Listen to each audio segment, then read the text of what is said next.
नमस्कार, मी डॉक्टर मच्छिंद्र बांगर महाराष्ट्रातील हवामान परिस्थिती संदर्भात ताजा अंदाज देणार आहे। एक नवीन WD पाकिस्तान राजस्थान मार्गे पुढे सरकतोय। बंगालच्या उपसागरात दक्षिणेला एक वादळी परिस्थिती आहे। मात्र भारतीय हवामानावर त्याचा काय परिणाम होणार हे आपल्याला बघावं लागणार आहे। आपण सुरुवातीला बघतो की राजस्थानच्या आणि गुजरातच्या काही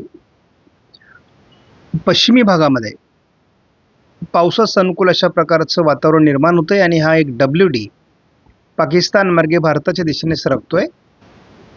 महाराष्ट्रामध्ये विशेष ढगाळ परिस्थिती आता राहिलेली नाहीये, त्यामुळे थंडीचं प्रमाण वाढू लागलं आहे।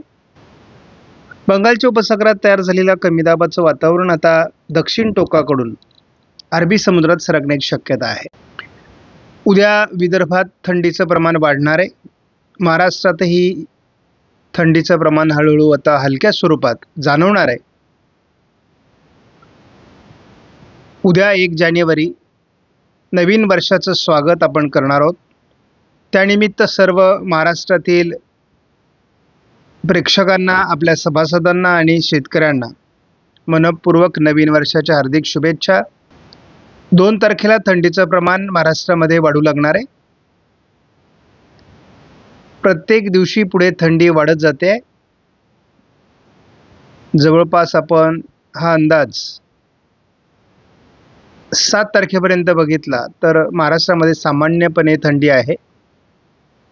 मात्र 8 तारखेला आपण बघतो की उत्तर भारतामध्ये एक थंडीची लाट येणार आहे आणि मग त्याचा प्रभाव महाराष्ट्राच्या उत्तरेकडून पडण्याची शक्यता आहे।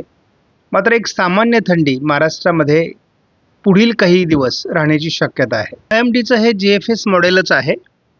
या मॉडेलनुसार आपण बघतो की भारतामध्ये 1 तारखेला उत्तर भारतात WD आणि दक्षिण भारतात कमी दाब असणार आहे, परंतु महाराष्ट्रासहित मध्य भारतावर पावसाळी वातावरण नाही।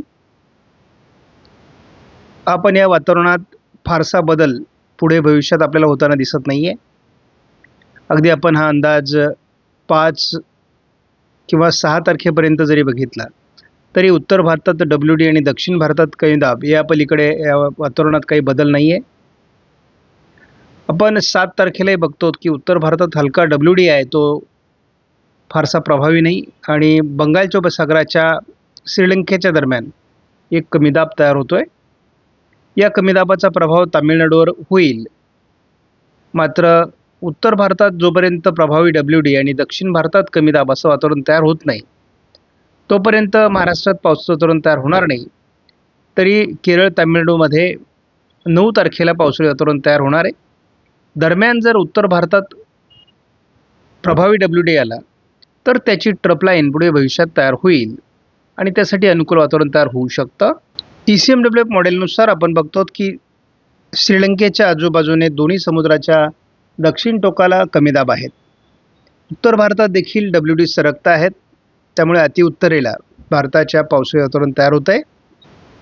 3 तारखेपर्यंत तरी महाराष्ट्रात कुठल्याही प्रकारे पावसाळी वातावरणाचा अंदाज नाही। आपण 5 तारखेपर्यंत हा अंदाज पुढे सरकवला तरी दोन्ही समुद्रात दक्षिणेला आणि भारताच्या उत्तरेला WD असं दोन्ही ठिकाणी पावसाळी वातावरण मात्र आहे। 7 तारखेला आपण जेव्हा वातावरण बघतो तेव्हा दोन्ही समुद्रामध्ये तीव्र अशा प्रकारचे कमी दाब तयार होत आहेत।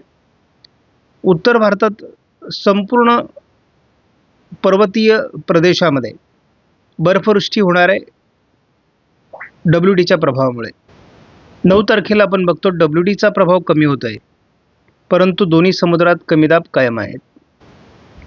11 तारखेला आपण बघतो की हे वातावरण जवळपास गोव्यापर्यंत पोहोचत आहे आणि अरबी समुद्रात मोठ्या प्रमाणात या कमी दाबाचा प्रभाव सरकताना दिसतोय।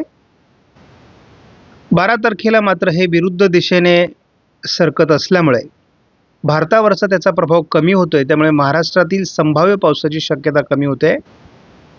13 तारखेपर्यंत तरी महाराष्ट्रात पावसाचा अंदाज नाही। उद्या नवीन वर्षाच्या सुरुवातीला 1 तारखेला 14° किमान तापमान गोंदियामध्ये राहणार आहे। कमाल तापमान सांगलीमध्ये 20° राहील।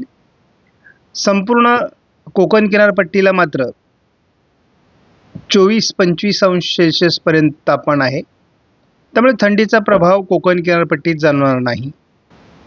5 तारखेला आपण जर ही थंडी बघितली तर 11 अंश सेल्सिअस गोंदिया आणि गडचिरोलीला तापमान राहणार आहे.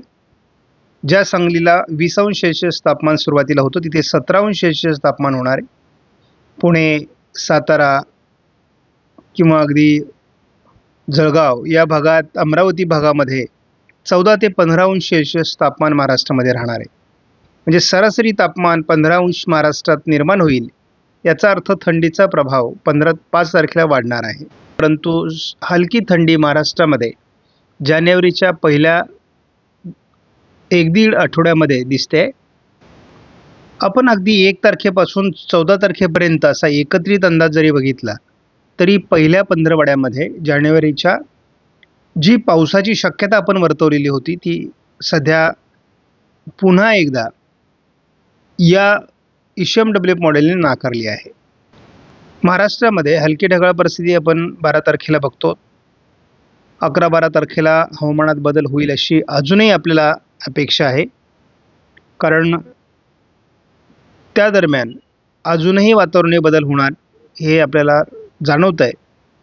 13 तारखेलाही महाराष्ट्रामध्ये बऱ्याच जिल्ह्यांमध्ये ढगाळ परिस्थिती आपल्याला बघायला मिळणार आहे. 14 तारखेला देखील महाराष्ट्रामध्ये अशाच प्रकारचं वातावरण राहील. कारण बंगालच्या उपसागरात आणि अरबी समुद्रातून काही बाष्पयुक्त वारे हे महाराष्ट्राच्या दिशेने सरकत राहणार आहेत आणि त्यामुळे हलकी ढगाळ परिस्थिती आपल्याला महाराष्ट्रामध्ये या दरम्यानच्या काळात बघायला मिळू शकते. परंतु गेल्या 2 दिवसात जो काही पावसासंदर्भातला अंदाज तयार झालेला होता तेव्हाही आपण सांगितलं होतं की हा अंदाज बदलू शकतो.